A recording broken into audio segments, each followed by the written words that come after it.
My boyfriend has never spent a single weekend with me in 3 years because of work, but today I found out he almost never works weekends and now I'm losing my mind. My boyfriend, 27M, and I, 24F, have been together for 3 years. We don't live together but are close enough to spend a lot of time together. However, it is very rare for us to spend a whole day together. When we have, it's been a weekday where our schedules have just happened to line up, like when we both have no work and no class. We have never spent a day on the weekend together. He works as a research assistant while getting his PhD. Every single weekend for the 3 years we've been together he insists he has work. I realize how stupid I've been now, but foolishly I trusted him. I trusted that he had work every single weekend for 3 years. That was until today. I've been studying for finals and it's the toughest it's ever been, so I was craving some time with him. Just a day where we could kick back and relax with each other. Of course, he says he can't because he's working and I shut up about it.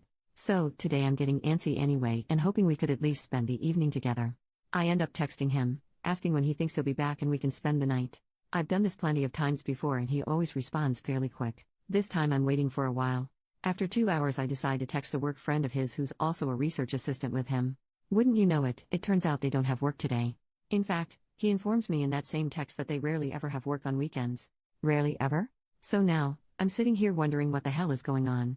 I have no idea how to confront him about this. I mean, this has been going on for 3 years. If he's cheating on me, he basically has a second family at this point. But obviously that's where my mind goes and I have no clue what else it could possibly be. Like, is there any possibly explanation for this besides cheating? How in the world do I confront him about something he's been doing for 3 years? Since he's doing whatever it is tomorrow, do I just drive over to his place in the morning and wait and then follow him? Has anyone had anything like this happen to them before? Relevant comments. Commenter, I would just ask him first, hey, I texted your work friend while I was waiting for you to reply and he said you never work weekends. Even if he's not cheating he's lying. Don't stalk him, don't play games. OP, but what's stopping him from just lying again? Like, even if I confront him, he could just insist that he's working or come up with an excuse. The only proof I have is the text from his coworker. I feel like that might not be enough to get him to tell me the truth. I don't know. First update, 5 days later, so I logged into this account for the first time since making my original post and find that there are a lot of messages.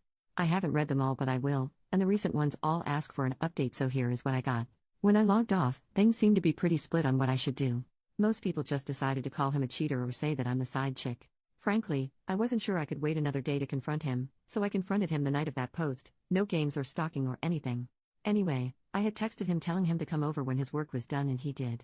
I waited about 5 minutes, if that, for him to settle in before telling him that we needed to talk about something important. He immediately responded with, uh-oh, which was a bit demeaning but that sarcastic response honestly matches his personality. I tell him everything that happened, how hurt I was, how I didn't feel like I could trust him about anything considering he's been doing this for 3 years, and then asked if he had anything to say. He told me he wasn't cheating on me or anything like that, he was just embarrassed about what he had been doing. I asked him what he could possibly be so embarrassed about as to hide it and lie to me about it for 3 years. He takes like a minute to compose himself and then mutters something. He clearly feels guilty but I obviously don't hear it so I ask him what he said cause I didn't hear. He tells me that he volunteers at a homeless shelter every weekend since coming here for his PhD. Volunteering at a homeless shelter? I swear to you, whatever emotions are coming across here were multiplied 10 times in the moment. I could not comprehend what he was saying. Like, he was embarrassed for volunteering at a homeless shelter? It didn't, and still doesn't, make any sense. So I asked him what he meant and he repeated that he volunteers at a homeless shelter for 6 hours on Saturday and 6 hours on Sunday, every weekend. Of course I ask him why he would be embarrassed about that and he asks if we can talk about this more tomorrow, Sunday, and he can instead show me that he isn't lying by taking me to volunteer with him. I don't know what I was really thinking. I think my mind was just blank so I agreed with a sure and asked him to leave. He apologized for the whole thing and left and then sent a text that he'd pick me up in the morning so he can prove to me that he's not lying. Of course my mind races all night and I tossed and turned all night but Sunday came, and he wasn't lying. He takes me to a homeless shelter/soup kitchen place, I don't really know the difference, and we make food, clean, and pack daily necessities for 6 hours. It clearly isn't the place to have the conversation, so I spend most of my time doing the work and chatting with other people and they were really nice but of course the whole thing was still weighing on my mind the entire time so I start asking them about my boyfriend, and they confirm that he's been working there as long as they remember and is there every weekend. He's been there longer than most of them it seems. Finally our volunteering ends and we head back to his car. I try to start the conversation but he shuts me down and asks me to wait until we get back to his place. I say fine, maybe I'm being a doormat here but I was just so freaking confused and lost, and we head to his apartment. Once there, the talking begins. He asks if I believe that he's telling the truth about working at the homeless shelter every weekend and I say that I do since I confirmed it with a lot of people while there, but I also said that I don't understand the lying, especially for as long as he did. He apologizes again and asks if I really want to know why he kept it a secret. I say of course, duh. He sighs and then tells me that he doesn't like people knowing that he likes helping people. Obviously I'm going what the hell because this is so weird and I ask him to explain. He tells me that when he was an undergrad student he would always try to help his class behind the scenes by discussing problems they had or negotiating for curves or extensions on their assignments even when he didn't personally need it. He said he enjoyed doing it and kept doing it as a master's student but then started to do so before and after classes publicly. Apparently most of his classmates were still happy with him but a few basically hated him for it because he was babying them or something. So he went back to doing things behind the scenes and no longer tries to associate himself with any of the things he does to help others. Hopefully I'm not the only one who finds this so dang weird. Like the homeless shelter stuff and assisting your classmates aren't remotely the same? I say as such and he tells me it does the same thing. It helps people so he doesn't like people to know about it because then they might misinterpret his intent and think he's masquerading as a good person. Then he assures me that he's not a good person at all but he still wants to do what he can for people so this is what he does. What the hell? So I ask if he really thinks I would get mad that he's helping homeless people in his free time. He tells me he wasn't sure at first, especially since I wanted to spend weekends together when we were first going out, duh, every couple does, so he just lied to hide it at first but he knows I wouldn't do that now but kept the lie going because he thought it would be too weird to suddenly say that he's volunteering at a homeless shelter. I feel like I've come to the conclusion that he's just really weird. His way of thinking has always been odd, but this in particular is just so weird. Like, he seems to understand the situation and where I'm coming from but didn't think to tell me the truth on his own. We started going in circles so I ended the conversation and had him drive me home in silence. Since then he sent a number of texts and has tried to call me a few times.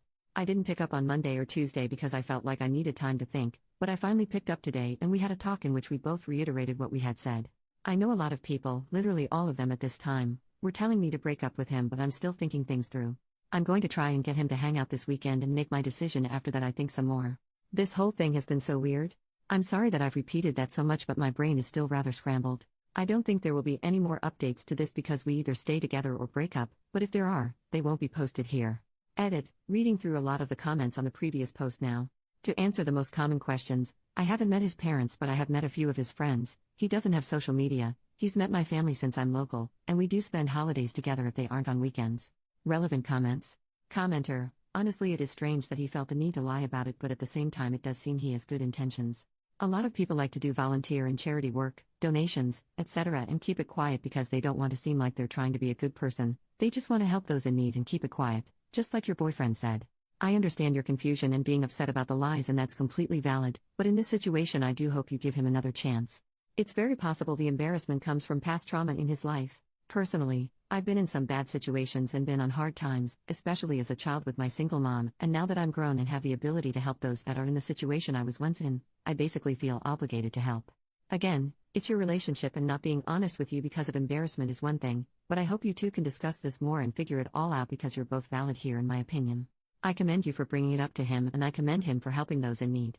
Good luck. OP, thank you. I'm going to talk with him some more and see. Obviously we've been together for 3 years and I really do love him, but this is still just so strange to me. Like, I get having a past trauma and that affecting behavior and whatever, but making a few enemies in your cohort translates to hiding volunteer work for 3 years? The whole thing is confuddling.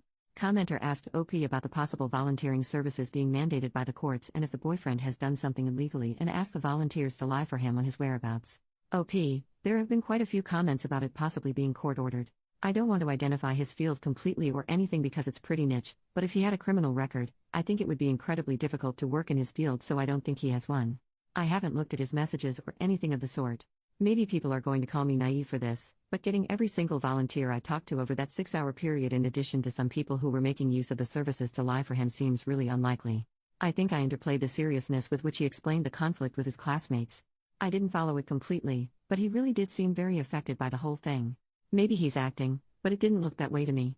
Second update, so I asked him to come over so we could talk and he did. I then asked him some of the questions people had on here that I had written down.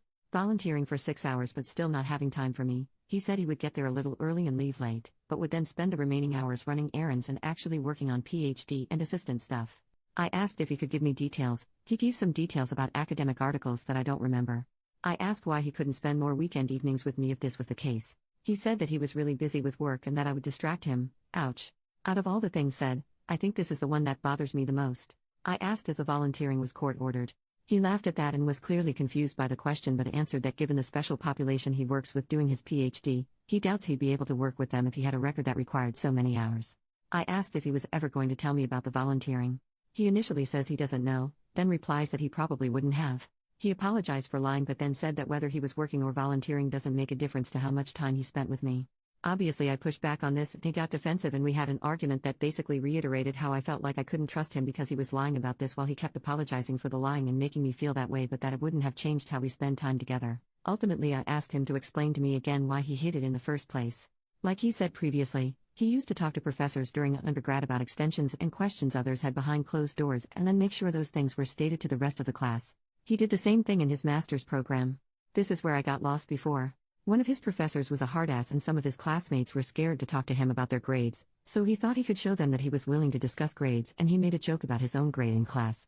The professor didn't find it funny and went on a tirade about respect and showing him up, and apparently the class ended shortly thereafter because it was so tense. He said that some of the other students felt like they needed to cut ties with him to show the professor they weren't in on the joke, and that a few of them made a show of hating him from that point forward. Hearing it more in-depth at least makes this make a little more sense to me. I stated again that helping homeless and helping classmates seemed like entirely different things altogether. He said that they felt like the same to him, but that I was probably right and he was wrong. I asked him why he said he's a bad person. He replied asking if he said that, and I said yes. He said that he didn't want the volunteering to make him seem like a good person because he's not. I asked what he meant, and he replied that I know him. I said I'm not sure I do. He said that I know what he means. I don't, you do, etc. in circles. Personally, I think he has low self-esteem, but this is a weird way to express it, and I'm not sure what else it could be. I told him I wasn't sure I wanted to continue the relationship because of the lying. He seemed hurt but then just said okay and that it's my decision. I told him that he should at least get therapy for the classmate thing because it's clearly affected him negatively. He replied that he probably should but he won't. After that I gave him an ultimatum: either spend more time with me on weekends and go to therapy or we break up. I told him to think about it and that he has until Saturday. He said he would and he went on his way. Final update: 5 days later, Saturday came and he asked me to compromise. He would take a day off from volunteering if I volunteered with him the other day and he wouldn't have to go to therapy. I said I needed to think about it. I told him later that night that I'd accept the compromise if he was willing to go to one therapy session. On Sunday morning, he told me he wouldn't be willing to go to therapy and asked that we go out to dinner. We went to a local diner and basically talked about ending things. He apologized for ending things this way and said that he knew he wasn't exactly being reasonable but he's doing what he feels like he needs to do. I basically said that that's up to him. We wished each other the best, he gave me a parting hug, and I went on my way. So yeah, 3 years of commitment for this. Kind of sucks. Have a good day. OP makes a new post. 5 months later, it's me again. I'm pretty intoxicated while writing this, so let me just first say sorry for my incomprehensibleness. Is that even a word? Anyway, if you don't remember who I am, check my profile. Anyway, I've been keeping myself busy with school and stuff, but some casual stuff every once in a while has been good stress relief. What isn't good stress relief was a text message I received today. I should have blocked him but I didn't, so here we are. I didn't respond to him but here's the message verbatim. Hello, sorry for contacting you. I'm sorry for how I acted. After you left I really gave a lot of things some thought. I didn't want therapy because I didn't need a professional to tell me that I'm different or weird or diagnose me with something that jeopardizes my profession, and I especially didn't want them to try and change me. I bit the bullet in January. I was diagnosed with schizotypal personality disorder. You can look it up, I guess. I'm not seeing the therapist frequently, especially after he suggested altering some of my behaviors and told me that I'm coping using my volunteering. Sorry, I'm just saying that you were right and I wasn't being fair to you. Please do not feel burdened to respond. I hope you are happy. God, he hopes I'm happy? I mean, really, after everything he acts like some sort of victim. I hate it so much. Every single time I've thought of him since we broke up I just get more angry. I guess it is nice to know that I wasn't imagining things and there is something actually wrong with him, but did he have to contact me? Gross. Anyway, I was huffing and drinking and spotted my login details still on my laptop desktop and figured an update wouldn't be too hard. I hope you guys know how to pick them better than me.